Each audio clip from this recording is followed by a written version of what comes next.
Fanny, lors du décès de ton papa, vous avez eu à prendre des décès à la présidence. Toi, Mohamed, Kalaban, et je ne sais pas qui. Je ne sais pas où vous les avez déposés. Chez Mohamed. Chez Mohamed.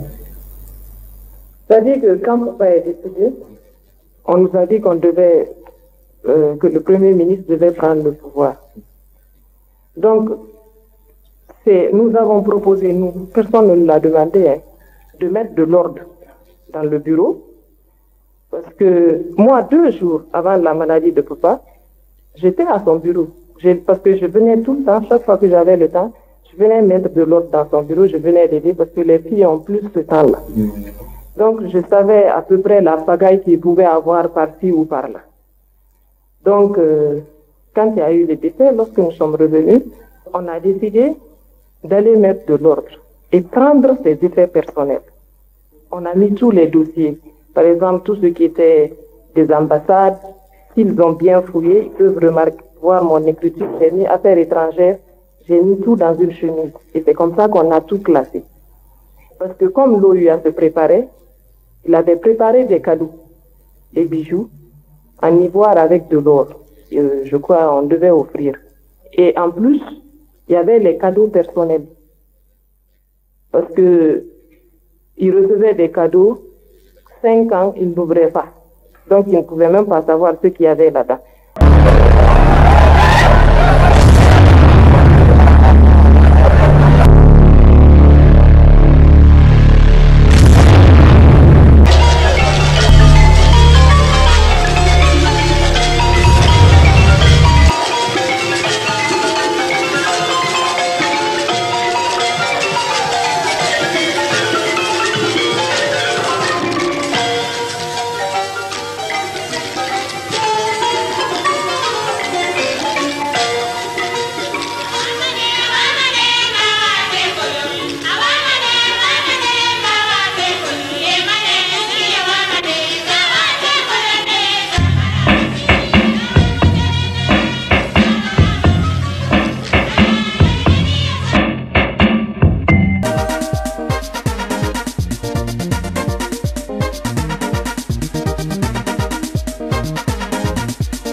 Vers minuit et demi, 1h, c'est sa nièce qui tape à notre porte. Car il y a des militaires à la porte. Je bondis la première.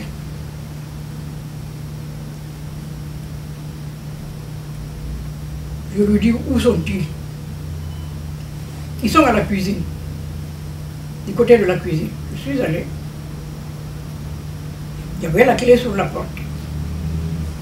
Les filles avaient refusé d'ouvrir. Il y avait ma soeur et la nièce de Téli. Ils avaient refusé d'ouvrir. Je suis arrivé, j'ai regardé par la fenêtre. Il y avait tout un bataillon de militaires. J'ai refusé d'ouvrir également. Téli, pendant ce temps, est arrivé par derrière, il a regardé par la fenêtre, il en a reconnu un. Ah, Kalaban, c'est toi, qu'est-ce qu'il y a? Ah, je voudrais vous parler. C'est Téli qui a ouvert la porte. Kalaban est rentré avec lui toute une tapée de militaires derrière lui. C'est la nièce de Téli qui les a suivis. Moi, j'étais cloué à la cuisine, je ne pouvais plus bouger. Elle est revenue me dire, Tanti, quand vous appelle? Je suis arrivé. On m'a laissé faire un chemin, je suis passé.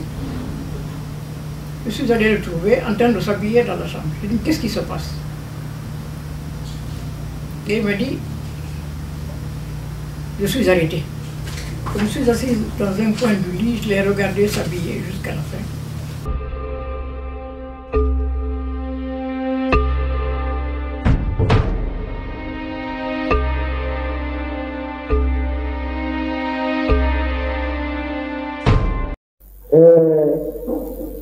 Mamie, lors du décès de ton papa, vous avez eu à prendre des décès à la présidence. Toi, Mohamed, Kalagban, et je ne sais pas qui. Je ne sais pas où vous les avez déposés. Chez Mohamed. Chez Mohamed. C'est-à-dire que quand papa est décédé, on nous a dit qu'on devait, que le Premier ministre devait prendre le pouvoir.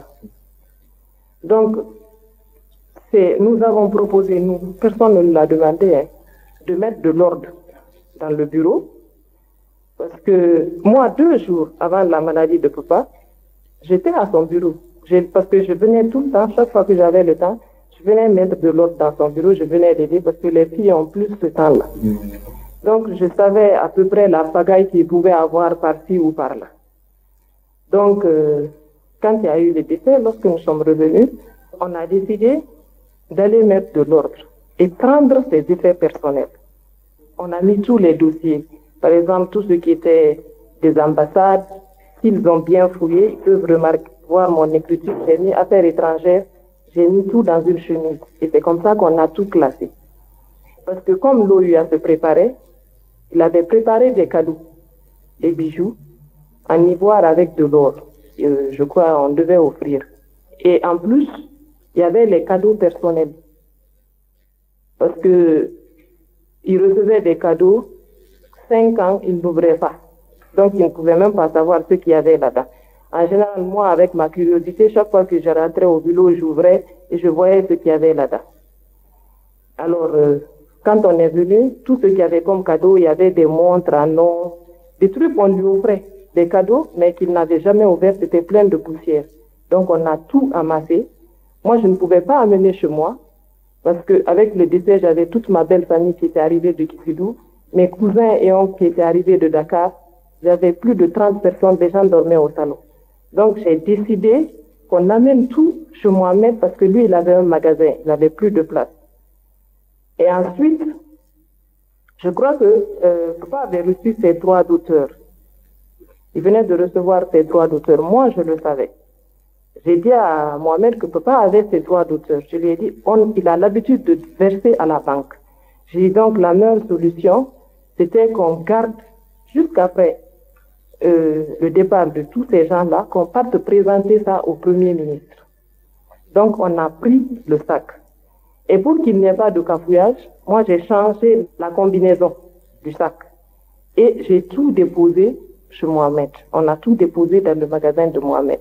Et je crois que c'est quand on était au camp Al-Fayaya qu'on a demandé la clé à Mohamed. Il a remis la clé là-bas au camp Al-Fayaya. Donc tout est resté en place. On n'avait même pas terminé. Et le sac, je ne sais pas. En tout cas, tout était déposé. Dans les effets, là, il n'y avait pas de chiffres.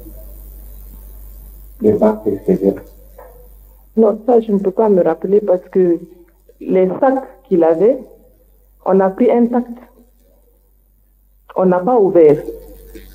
Sauf le sac où il venait de recevoir ses droits d'auteur. Oui, il y avait l'argent. Bon, c'est ça seulement qu'on avait ouvert. Et ça, ce jour, on voulait aller remettre à tonton Béa. Mais moi, je me suis dit qu'il était mieux, parce qu'on est très jeune, on ne peut pas prendre des décisions sur nous-mêmes. Il était mieux qu'on le fasse en présence des grandes personnes. Moi, je sais, depuis que j'étais à Poli, que chaque fois qu'il reçoit les droits d'auteur, il m'a même fait déposer ça à la banque. Donc, je savais que ça devait aller à la banque. Mais à mon âge, je crois, avec toutes les grandes personnes qui m'entourent, je ne pouvais pas prendre la décision sur moi d'aller remettre le sac. Donc, les autres sacs, on a pris ça comme ça, on a déposé. Ensuite, 2 jours après, on nous a téléphoné pour nous demander de venir prendre ces effets personnels. On est venu, on a pris les habits et les sacs. Enfin, moi, je ne suis pas venue ce jour, c'est moi-même qui est venu parce que je faisais la cuisine. Donc, ils m'ont dit que c'est ce qu'ils ont pris et ils ont amené ça à colère. Combien de sacs? Non, je ne peux pas savoir. Je sais en tout cas qu'à Non, à part le sac rouge, il y avait le sac blanc qu'on avait amené à Cleveland, mais qui était vide parce que c'est moi qui l'avais préparé. Je devais avoir peut-être 3 sacs, je ne sais, 3 sacs, pas plus, je crois. Et à Bellevue, que notre demande a été posée. À Bellevue, c'était les films. Qu'est-ce qu'elle a dit? En fait, moi, tout ce que j'ai à vous dire, c'est d'abord vous remercier le chef de l'État pour toutes les marques d'attention, parce que depuis que nous sommes là, il a envoyé 2 ou 3 émissaires pour voir s'assurer de notre état de santé. Donc, le remercier pour cela. Ensuite, demander la clémence. Le 3 avril 1984, à la prise du pouvoir, il s'est révélé comme un homme de paix. C'était une révolution pacifique, une prise de pouvoir pacifique, sans effusion de sang. Ça, c'était déjà l'homme de paix. Parce qu'on aurait pu prendre des décisions extrêmement graves le 3 avril, qui auraient été applaudies tout simplement. Parce que vous savez, dans le changement comme cela, on ne regarde pas certains détails. C'est plus tard qu'on se dit, ah, on n'aurait pas dû faire ça. Mais très tôt, il s'est affirmé comme un homme de paix. Deuxièmement, il a évité, il s'est battu pour qu'il n'y ait pas de vengeance dans ce pays. Parce que vous savez, nous avons une histoire tumultueuse. Et beaucoup de gens qui avaient perdu les leurs, n'est-ce pas, au cours de différents complots, avaient des idées presque de revanche. Il s'est battu contre ça, pour qu'au contraire, nous puissions aller dans le sens du pardon. Pas de l'oubli, mais du pardon. Pour conserver justement la paix sociale dans ce pays.